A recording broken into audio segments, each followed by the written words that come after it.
पुण्यात रुपाली ठोंबरे पाटील यांचं चाकणकरांविरोधात आंदोलन पाहायला मिळते। रुपाली चाकणकर यांनी तात्काळ राजीनामा द्यावा अशी मागणी रुपाली ठोंबरे पाटील यांनी केली। रुपाली ठोंबरे पाटील यांच्याशी बातचीत केली आहे लोकशाहीचे प्रतिनिधी अमोल धर्माधिकारी यांनी। पुण्यामध्ये रुपाली चाकणकर यांनी राजीनामा द्यावा या मागणीसाठी आपण पाहतोय रुपाली पाटील, संगीता तिवारी आणि रेखा कोंडे यांच्या वतीनं हे आंदोलन करण्यात येते। पीडिताचं चारित्र्य हनन केल्यानंतर राज्य महिला आयोगाचं खरं कर्तव्य तिला मानसिक सुरक्षा आणि पीडितांच्या लोकांना भेटणं होतं, ते न करता त्यांनी तिचं चारित्र्य हनन केलेलं आहे। मेल्यानंतरही मेलेल्याच्या टाळीवरचं लोणी त्यांनी खाल्ले। मी पक्षाकडे सुद्धा मागणी केली आहे, महाराष्ट्रातल्या म्हणजे या पीडिताच्या आई वडिलांनी सुद्धा मागणी केलेली आहे।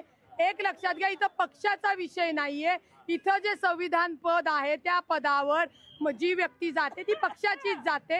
राष्ट्रवादी काँग्रेस पक्षाने त्यांना एवढी महत्त्वाची जबाबदारी दिली आणि त्यांच्या या वक्तव्यामुळे जर आमच्या माता भगिनींची इज्जत जाणार असेल तर आणि सुरक्षा राहणार नसेल तर राजीनामा त्यांच्या कर्तव्यात कसूर झालेली आहे, त्यांची मोठी चूक झालेली आहे, ती नैतिक जबाबदारी स्वीकारून त्यांनी राजीनामा देणं गरजेचं आहे। महिला आयोग हे महिलांसाठी आहे, महिलांसाठीच काम केलं पाहिजे।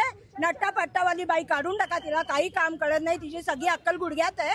तेव्हा आम्हाला चांगली महिला आयोग अध्यक्ष द्या, कोणीही द्या पण चांगली द्या। ही जी महिलांना बदनाम करणारी, त्यांच्या चारित्र्यावर शिंतोडे उडवणारी का नाही गेली बीडला हो? रुपाली चाकणकर यांनी राजीनामा द्यावा यासाठी पुण्यातील गुडलक चौकामध्ये आक्रमक आंदोलन केलेलं आहे आणि रुपाली चाकणकर यांचे फोटो सुद्धा जाळून निषेध व्यक्त केलेला आहे। अमोल धर्माधिकारी, लोकशाही मराठी, पुणे।